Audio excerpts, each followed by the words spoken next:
வணக்கம் ஃப்ரெண்ட்ஸ், நான் முருகேசன். லாஸ்ட் வீடியோவில் ஷேர்னா என்ன, ஷேர் மார்க்கெட் என்னன்னு பார்த்தோம். இன்றைக்கி இந்த வீடியோவில் கம்பெனியை ஷேரை செல் பண்ணுறாங்க, ஐபிஓன்னு என்ன, அதை பற்றி டீட்டெயிலாக பார்ப்போம். இமேஜின் பண்ணுங்கள், உங்களுக்கு ஒரு கன்ஸ்ட்ரக்ஷன் கம்பெனி இருக்குது, பிஸ்னஸ் செம்மையாக போகுது, தமிழ்நாடு ஃபுல்லாக ப்ராஜெக்ட் எடுக்க பிளான் பண்ணுறீங்க. ஆனால் இப்போ உங்கள்கிட்ட இருக்கிற சோர்ஸ் பத்தாது. மேன் பவர் இன்க்ரீஸ் பண்ணணும், மெஷினரிஸ் வாங்கணும், மெட்டீரியல்ஸ் வாங்கணும், பிரான்ச்சஸ் ஓப்பன் பண்ணணும். ஸோ இதுக்கெல்லாம் உங்களுக்கு கேபிட்டல் ரெக்யர்மெண்ட் தேவைப்படுது. அப்ராக்சிமேட்டாக உங்களுக்கு கேபிட்டல் 100 கோடி தேவைப்படுது. இப்போ நீங்கள் பேங்குக்கு போனால் இன்ட்ரெஸ்ட்டு, இஎம்ஐ ப்ரெஷர்லாம் இருக்குது. அப்போ என்ன நீங்கள் பிளான் பண்ணுறீங்கன்னா, நம்ம கம்பெனியோட ஷேரை பப்ளிக்கிட்ட செல் பண்ணிவிட்டு நம்ம இன்வெஸ்ட்மெண்ட் கலெக்ட் பண்ணலாம் அப்படின்னு பிளான் பண்ணுறீங்க. உங்கள் கம்பெனி ஃபஸ்ட்டு டைம் ஷேரை செல் பண்ணணும் அப்படின்னா ஐபிஓ மூலம் தான் ஷேர் செல் பண்ண முடியும். அதாவது ஐபிஓ அப்படின்னா இனிஷியல் பப்ளிக் ஆஃபரிங்.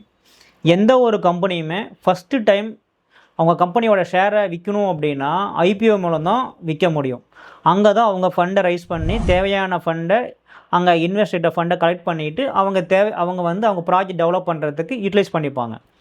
அதே மாதிரி தான் நீங்களும் ஐபிஓ மூலம் ஃபண்டை ரைஸ் பண்ணிவிட்டு தேவையான அமௌண்ட்டை நீங்கள் இன்வெஸ்ட்மெண்ட்டை கலெக்ட் பண்ணிவிட்டு உங்கள் கம்பெனியோட ஃபர்தர் டெவலப்மெண்ட்டுக்கு நீங்கள் யூட்டிலைஸ் பண்ணிக்கலாம். அதாவது ஐபிஓ அப்படின்னா பிரைமரி மார்க்கெட்னு சொல்கிறோம். நம்ம ஜென்ரலாக ஃபஸ்ட்டு டைம் எங்கே ஷேரை செல் பண்ணுறோமோ அதுதான் பிரைமரி மார்க்கெட்னு சொல்கிறோம் நம்ம.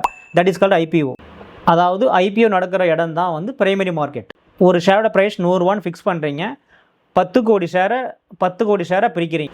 அதாவது உங்கள் கம்பெனியோட வேல்யூவேஷன் 1000 கோடி, ஒரு ஷேரோட ப்ரைஸ் 100 ரூபான்னு ஃபிக்ஸ் பண்ணுறீங்க. அப்போ 10 கோடி ஷேர் உங்களுக்கு கிடைக்கும். அப்போ நீங்கள் 1 கோடி ஷேரை விற்றா உங்களுக்கு 100 கோடி கிடைக்கும். கரெக்டாக? அப்போ மீதி 9 கோடி ஷேரை நீங்களே வச்சுக்கலாம். ஏன்னா உங்களுக்கு தேவைப்படுற ஃபண்டு 100 கோடி. அப்போ உங்களுக்கு அந்த 1 கோடி ஷேரை விற்றா உங்களுக்கு 100 கோடி கிடைச்சிரும். அதை வச்சு நீங்கள் உங்கள் கம்பெனியை டெவலப் ஃபர்தராக நீங்கள் ப்ராஜெக்ட் யூஸ் பண்ணிக்கலாம்.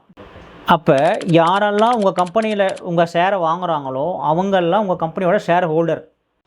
அதாவது யார் உங்கள் ஷேரை ஹோல்டு பண்ணுறாங்களோ அவங்களெல்லாம் ஷேர் ஹோல்டர்னு சொல்கிறோம். அவங்கெல்லாம் உங்கள் கம்பெனியோட பார்ட் ஓனர்ஸ்.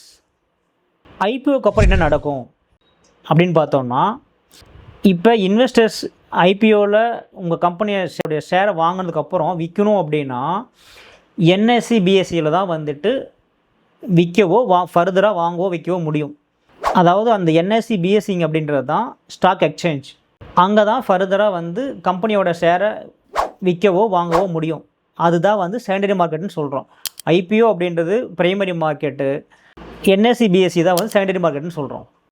அதாவது கம்பெனியோட ஓனர்ஷிப்பை வாங்கக்கூடிய விற்கக்கூடிய பிளேஸ் தான் ஷேர் மார்க்கெட்டு. ஜென்ரலாக மார்க்கெட்னு என்ன, வாங்கக்கூடிய விற்கக்கூடிய இடம் தான் மார்க்கெட்டு. ஷேர் மார்க்கெட்னு என்ன, ஒரு கம்பெனியோட ஓனர்ஷிப்பை வாங்கக்கூடிய விற்கக்கூடிய பிளேஸ் தான் ஷேர் மார்க்கெட்டு. அதாவது பிஸ்னஸ் ஓனர்ஷிப் மார்க்கெட்டுன்னு சொல்கிறோம். அதாவது பிஸ்னஸ் ஓனர்ஷிப்பை தான் நம்ம வாங்குகிறோம் விற்கிறோம், அதனால தான் பிஸ்னஸ் ஓனர்ஷிப் மார்க்கெட்டு.